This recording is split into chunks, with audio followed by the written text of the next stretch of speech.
Hello students, welcome to my channel. और हम कर रहे हैं इन दिनों मैथ्स का रिवीजन। मैथ्स के रिवीजन में शुरू की जो 4 चैप्टर है उनका रिवीजन हमने कंप्लीट कर लिया है। तो आज आगे कंटिन्यू करेंगे चैप्टर नंबर 5 को, और इसका रिवीजन और इम्पोर्टेंट क्वेश्चंस साथ ही साथ एक चैप्टर और कर लेंगे साथ में। ठीक है, तो चलो चैप्टर नंबर 5 के इम्पोर्टेंट क्वेश्चंस के बारे में बात करते हैं। पहली बात तो अरिथमेटिक प्रोग्रेशन होता क्या है। तो अरिथमेटिक प्रोग्रेशन जैसा कि आपको पता है, पहले कोई नंबर डिफरेंस डी प्लस कर दिया, फिर डिफरेंस डी का डबल, फिर ट्रिपल, यानी कि इसके जो कंटिन्यूअस मेंबर्स होते हैं उनके बीच में बराबर अंतराल होता है। इसको कहते हैं समांतर श्रेणी या अरिथमेटिक प्रोग्रेशन। ठीक है ना।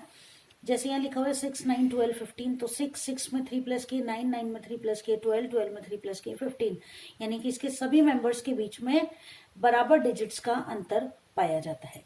अब ये जो हमारा चैप्टर है इसके अंदर जो मेन फॉर्मूलाज हमारे काम में आने वाले हैं वो है ये टोटल 4। पहला, जो भी टर्म आपको निकालनी है उसके लिए an is equals to a plus n minus 1 into d. Sum अगर आपको निकालना है तो सम निकालने के लिए अलग अलग फॉर्मूले हैं। देखो, पहला तो नॉर्मल कि n/2 2a plus n minus 1 into D.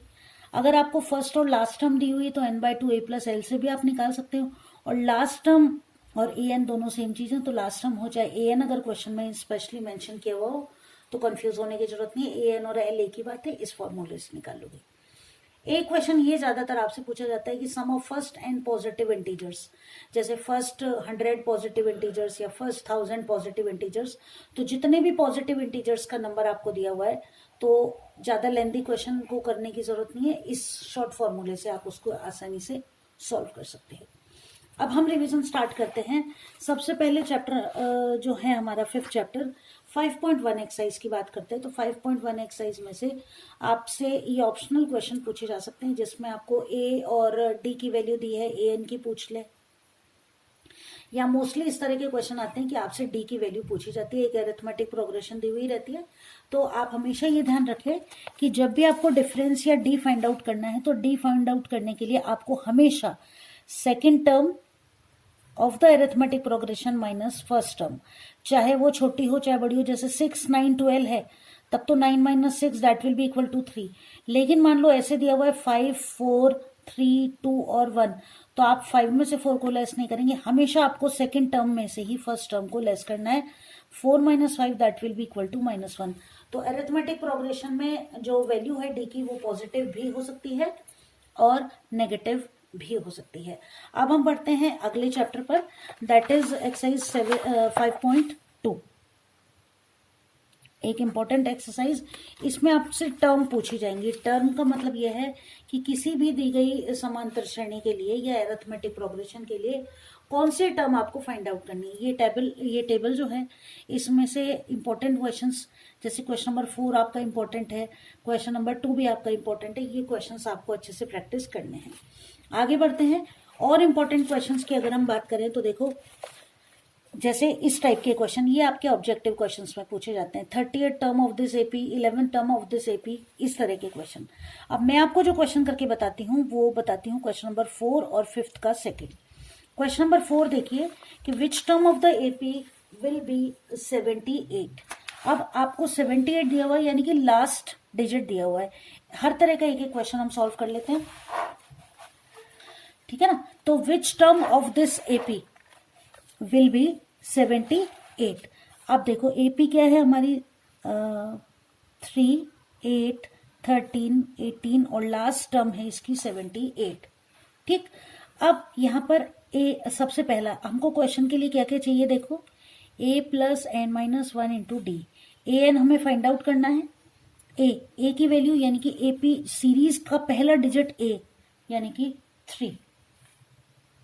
आगे बढ़ते हैं, आगे देखो इसमें ए तो आपका 3 है। अच्छा, लास्ट डिजिट हमें दिया हुआ है तो ए एन हमें पता है ऑलरेडी कि ए एन की वैल्यू लास्ट टर्म कितनी है 78। विच टर्म जब भी आ जाए क्वेश्चन में तो हमको ये पता है कि हमको किसकी वैल्यू फाइंड आउट करनी है, हमें एन की वैल्यू फाइंड आउट करनी है। जैसे ही विच टर्म लिखा हुआ आ जाए आप समझ जाएं कि आपको एन यानी number of terms find out करने हैं। डी की वैल्यू हम निकाल लेते हैं। डी मैंने आपको अभी भी बताया, second term minus first term. Second term is 8 and first term is 3, 8 minus 3 that will be equal to 5। इस तरह से लिख लेंगे तो आगे क्वेश्चन को जब हम फॉर्मूले में जमाएंगे तो हमसे गलती नहीं होगी। अब जमा देते हैं क्वेश्चन को फॉर्मूले के according. A n that is 78 is equals to a की वैल्यू 3 प्लस एन हमें पता नहीं है और डी की वैल्यू इज 5। अब हमें एन फाइंड आउट करना है। कैसे करेंगे देखो, 78 एज इट इज, 3 इधर आकर माइनस का हो जाएगा, n माइनस 1 लिख देते हैं, ये रहा, और ये 5 यहाँ डिवाइड में है तो यहाँ मल्टीप्लाई में है तो यहाँ डिवाइड में आ जाएगा। ठीक है ना। अब देखो 78 में से 3 गए तो 75 by 5 is equals to n minus 1।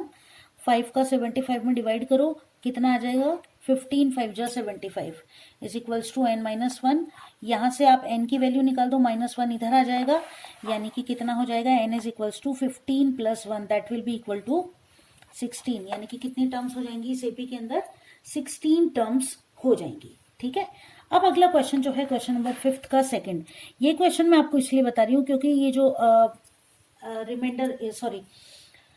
ये जो होते हैं ना पी बाई क्यू की फॉर्म में जो लिखे जाते हैं, इनको करने में आप लोगों से कई बार दिक्कत हो जाती है। देखो कैसे होती है कि 18 है, 15 1/2 है, 13 है, और इस तरीके से -17 पर -47 पर जाकर हमारा क्वेश्चन खत्म हो रहा है।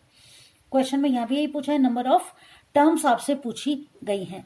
कैसे निकालें, देखो ये ए एन हो गया हमारा -47, ए की वैल्यू 18 हो गई, डी हमें फाइंड आउट करना है। आपसे इसमें यहाँ गलती हो जाती है। देखो कैसे करना है, सेकेंड टर्म 15 1/2 माइनस 18, 15 बाय 1/2 को पहले हमको क्या करना पड़ेगा, सिंपल फ्रैक्शन में कन्वर्ट करना पड़ेगा। ये मिक्स फ्रैक्शन में है, 15 2 जा 30 और 1 31/2 माइनस 18।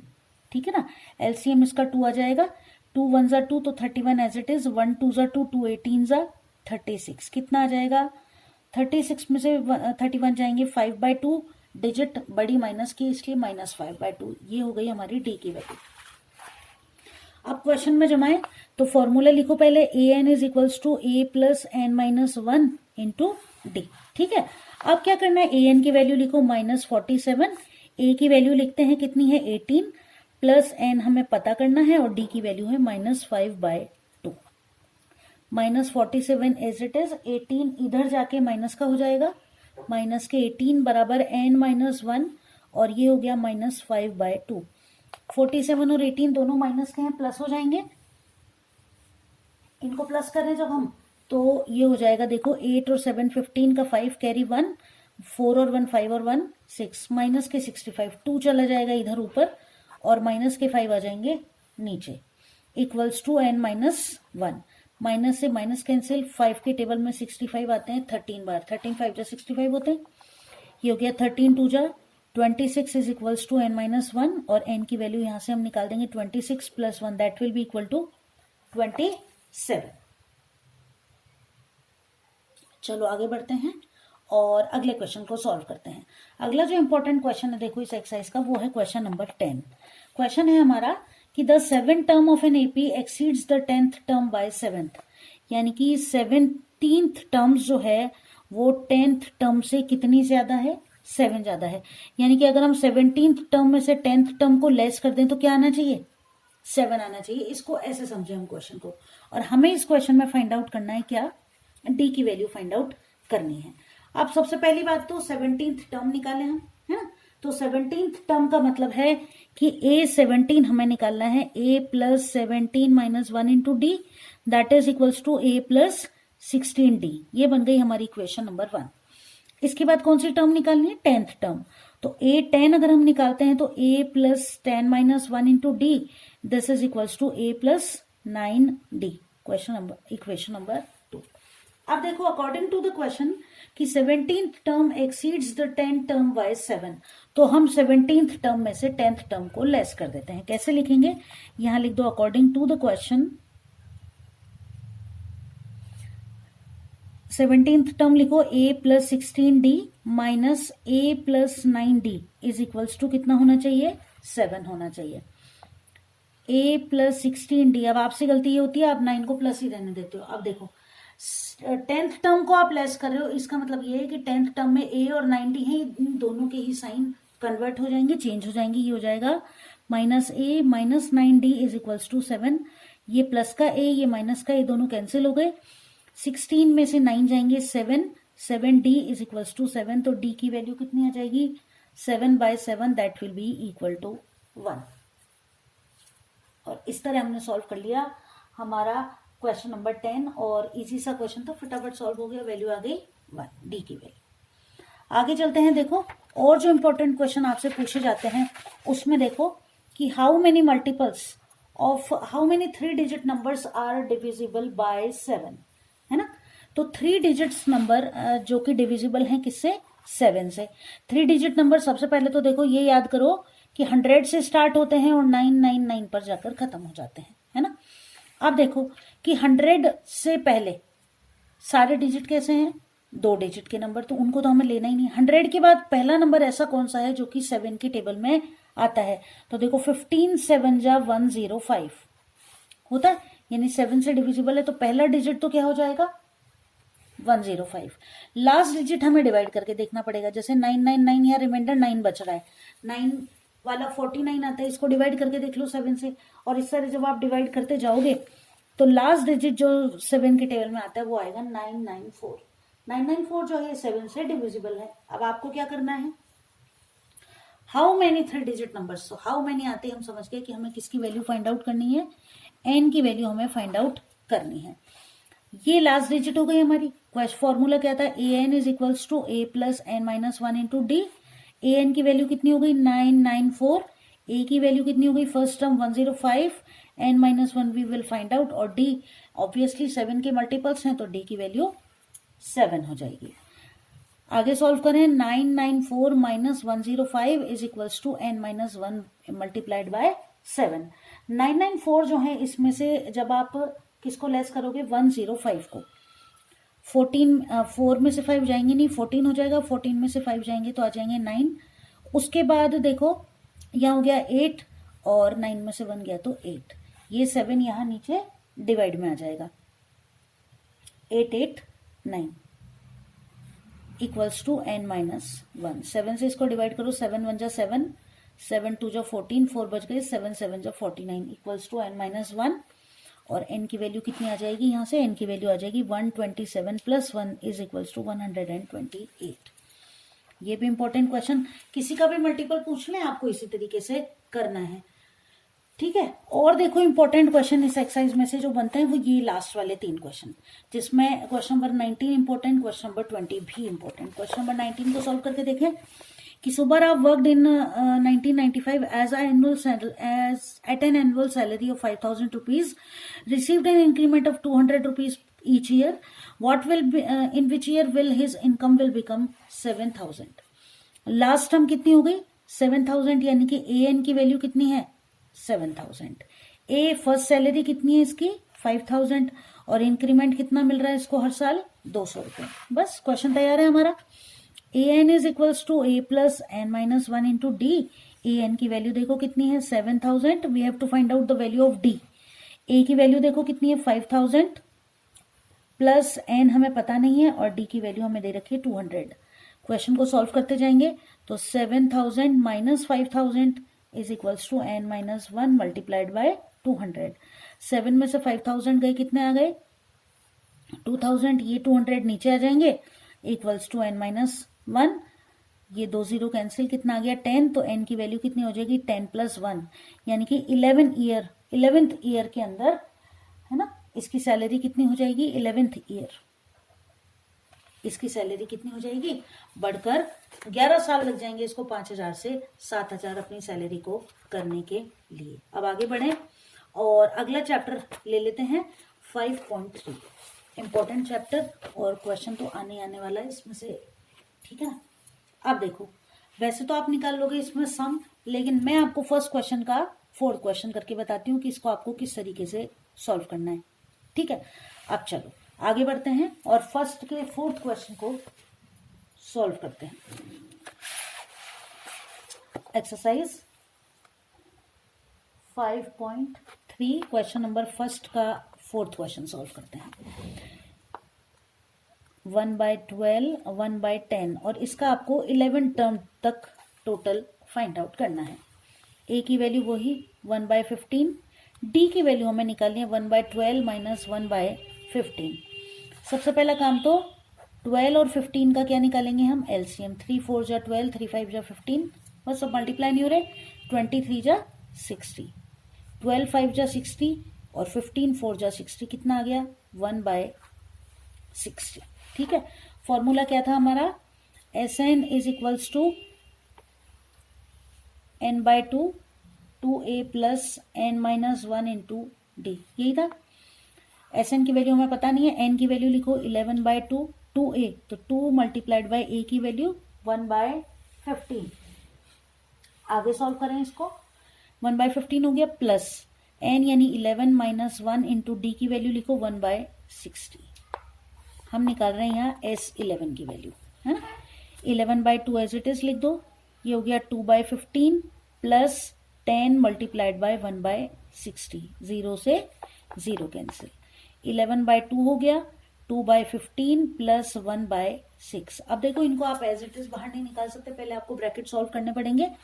और ब्रैकेट सॉल्व करने के लिए 11/2, 15 और 6 का एलसीएम निकालो। 3 5 जा 15, 3 2 जा 6, 5 2 जा 10 और 10 3 जा 30, इसका एलसीएम आ जाएगा। 15 2 जा 30, 2 2 जा 4, 6 5 जा 30, ये हो गया 11/2 मल्टीप्लाइड बाय 5 और 4 9/30। कैंसिल हो रहा है तो कैंसिल कर सकते हैं, तो देखो 3 3 जा 9, 3 10 जा 30, 11 3 जा 33/20। ये इस क्वेश्चन का करेक्ट आंसर आ गया। इंपॉर्टेंट क्वेश्चन था इसलिए इसको सॉल्व कर लिया हमने। और अब आगे बढ़े,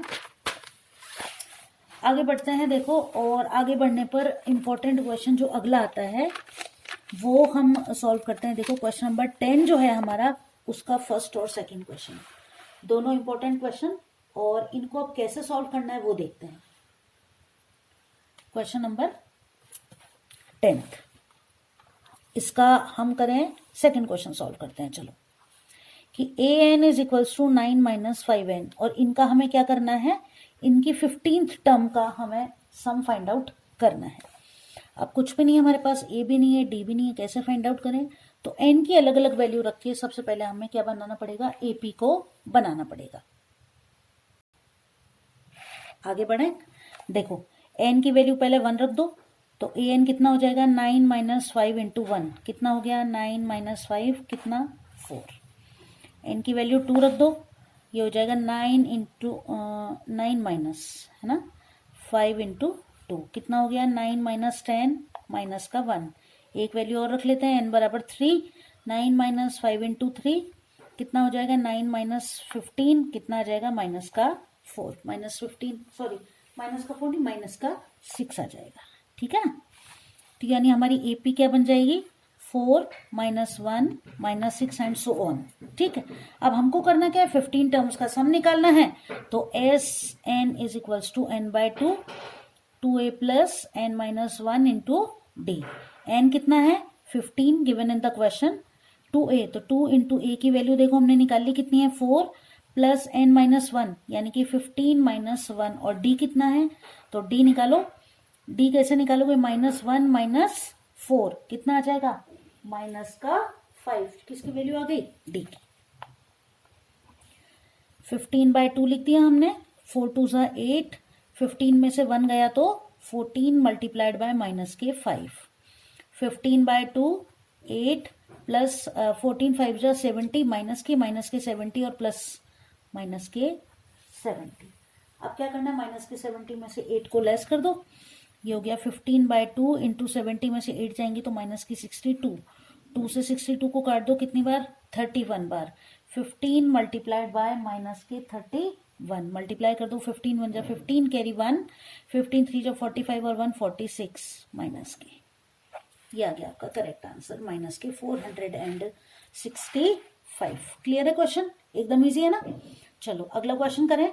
देखो अगला जो इंपॉर्टेंट क्वेश्चन है हमारा कि find the sum of odd numbers between 0 and 15, जो कि हमारा क्वेश्चन नंबर 14 है ना। इसके ऊपर वाले भी दोनों क्वेश्चन इंपॉर्टेंट है, लेकिन ये सबसे ज्यादा इंपॉर्टेंट, करने का तरीका सबका सेम ही है, तो मैं आपको ये वाला क्वेश्चन करके बताती हूँ। देखो कि 0 से लेके 50 तक जितने भी ऑड नंबर्स हैं उनका सम आपको निकालना है। तो 0 तो एक ऑड नंबर है नहीं, पहला ऑड नंबर हो गया 1, 50 ऑड नंबर है नहीं तो लास्ट ऑड नंबर क्या हो गया 49। ए आ गया हमारे पास, ए एन आ गया हमारे पास। अब क्या चाहिए हमको, अब हमको चाहिए डी। तो डी की वैल्यू देखो 1 के बाद 3, 3 के बाद 5, तो 3 - 1 इज इक्वल्स टू 2। अब दो फॉर्मूले काम आएंगे इसमें, सम बाद में निकलेगा, पहले एन निकालेंगे। तो a n is equals to a plus n minus 1 into d. A n कितना है हमारा 49, ए की वैल्यू 1 प्लस एन माइनस 1 और डी की वैल्यू कितनी 2। 49 - 1 is equals to n minus 1 into 2। 48/2 हो जाएगा और n - 1 हो जाएगा। कितना हो जाएगा 2 4 जा 8, माइनस का 1 इधर आके प्लस का 1 और बराबर n। तो n की वैल्यू कितनी आ जाएगी 25। अब आपको क्या करना है Sn निकालना है। तो Sn देखो फर्स्ट और लास्ट टर्म है हमारे पास, तो Sn बराबर हो जाएगा n/2 a प्लस l। वो बड़ा वाला फॉर्मूला लगाने की जरूरत नहीं है। n कितना है देखो 25/2, a 1 है और l लास्ट टर्म कितनी है 49। तो ये हो गया 25/2 और इंटू 50। 2 से 50 को काट दो 25/25 into 25 625 is the correct answer for the given question. ठीक है ना, आप कर लोगे इस तरीके के क्वेश्चन। अब आ जाओ एक लास्ट और मोस्ट इंपॉर्टेंट क्वेश्चन, जो कि है क्वेश्चन नंबर 16 कि a sum of ₹700 is to be used to give 7 cash prizes to the students of a school for their overall academic performance. If each prize is 20 less than the preceding prize, what will be the value of each prize? अब देखो question समझ में आया कि क्या करना है। 700 रुपए जो है उनसे आपको 7 कैश प्राइज खरीदने हैं, लेकिन शर्त क्या है, वैसे तो 100 रुपए कर देते अपन, इजी मेथड था, लेकिन शर्त ये रखी है कि फर्स्ट रैंक वाले को जितने भी पैसे दिए, सेकंड वाले को उससे 20 कम देने, थर्ड वाले को सेकंड वाले से 20 कम देने, फोर्थ वाले को थर्ड वाले से 20 कम देना है। यानी कि उनको कैटेगरी वाइज 20-20 रुपए का अंतर सभी प्राइजेस के अंदर होना चाहिए। तो हम मान लेते हैं पहली बात तो कि let the prize of first prize, यहां प्राइस कर दो है ना, इज x रुपीज मान लो या a रुपीज मान लो। ठीक है, सेकंड प्राइस कितना हो जाएगा a - 20 और थर्ड प्राइस कितना हो जाएगा बताओ 20 और 20 कितने हो गए 40। तो इस तरीके से प्राइस जो है वो क्या होते जाएंगे, कम होते जाएंगे। ठीक है, अब हमको ज्यादा 7 तक जाने की जरूरत नहीं है। सबसे पहली बात तो d निकाल लो। तो d कितना है देखो 20-20 रुपए का अंतर है, तो d कितना हो जाएगा a - 20 - a, यही होगा ना, a - 20 और माइनस ए से ए कैंसिल, तो डी की वैल्यू कितनी आ जाएगी, डी की वैल्यू आ जाएगी हमारे पास -20। ये तो आ गई हमारी डी की वैल्यू। अब क्वेश्चन के अकॉर्डिंग चले तो देखो एस एन बराबर क्या है n/2 2a plus n - 1 into D, ऐसे ही चलना है। एस एन हमको पता है कितने रुपए हैं 700 रुपए हैं। एन कितने प्राइस बांटने हैं 7, 2 इंटू ए की वैल्यू कितनी है, ए की वैल्यू हमको ए ही रखनी है, ए ही मान रहे हैं अपन, प्लस 7 - 1 और डी की वैल्यू कितनी है -20। ठीक है, ये 700 एज इट इज 7/2 या 2 को इधर ले जाओ, ऐसे कर लेते हैं, चलो बाद में करेंगे। ये हो गया 2a प्लस 7 में से 1 गया तो कितना आ गया 6, और 6 को आपको मल्टीप्लाई कर देना है किसके साथ -20 के साथ। तो यहाँ कितना आ जाएगा -120, 2 इधर आ जाएगा, ये हो गया 700 इंटू 2/7, सही है, बराबर 2a - 120। 7 से ये कट गया 100 बार, कितना आ गया 200, ये 120 इधर आ जाएगा, प्लस का कितना हो जाएगा, प्लस का 120 बराबर 2a, कितना हो गया 320 बराबर 2a, और a की वैल्यू हो गई 320/2, कितना आ जाएगा 1 6 और 0। यानी पहला प्राइस कितने रुपए का हो जाएगा 160 का। और अब इस तरीके से कम करते जाओ कि पहला प्राइस हो गया 160 रुपीज, फिर हो जाएगा 140 रुपीज, फिर हो जाएगा 120 रुपीज, और उसके बाद हो जाएगा 100 रुपीज, और 100 रुपीज के बाद हो जाएगा 80 रुपीज, 80 के बाद हो जाएगा 60 रुपीज, और 60 के बाद हो जाएगा 40 रुपीज। और इस तरीके से ऐड करके देख लो, इनका टोटल 700 आ जाएगा। और इस तरीके से हम क्या कर लेंगे, इनका सम फाइंड आउट कर लेंगे। ठीक है, साथ ही साथ एक बार 1 2 3 और 4 ये 4 क्वेश्चन और अच्छे से कर लेना। और जो इम्पोर्टेंट एग्जाम्पल है इस बुक का वो ये रहा आपका एग्जाम्पल नंबर 16 कि a manufacturer of TV set produces 600 sets in third year and 700 in the seventh year. Production increases uniformly by a fixed number every year. Find the production in the first year and the production in 10th year and total production in 7th year. तो इस तरीके से इस exercise में से आपको जो जो इंपॉर्टेंट क्वेश्चंस थे वो मैंने बता दिए. इनको आपको अच्छे से प्रैक्टिस कर लेनी है इन क्वेश्चंस की और आई होप एग्जाम में आपके लिए ये यूजफुल रहेंगे. एक साथ ही साथ क्वेश्चन नंबर 20 को और अच्छे से देख लेना, ये भी इंपॉर्टेंट क्वेश्चन है. ठीक है, तो चलो जल्दी मिलते हैं अगली क्लास में और उसमें हम करते हैं हमारे ज्योमेट्री वाले क्वेश्चंस को सॉल्व. ठीक है, तब तक अच्छे से तैयारी करते रहो. Best of luck.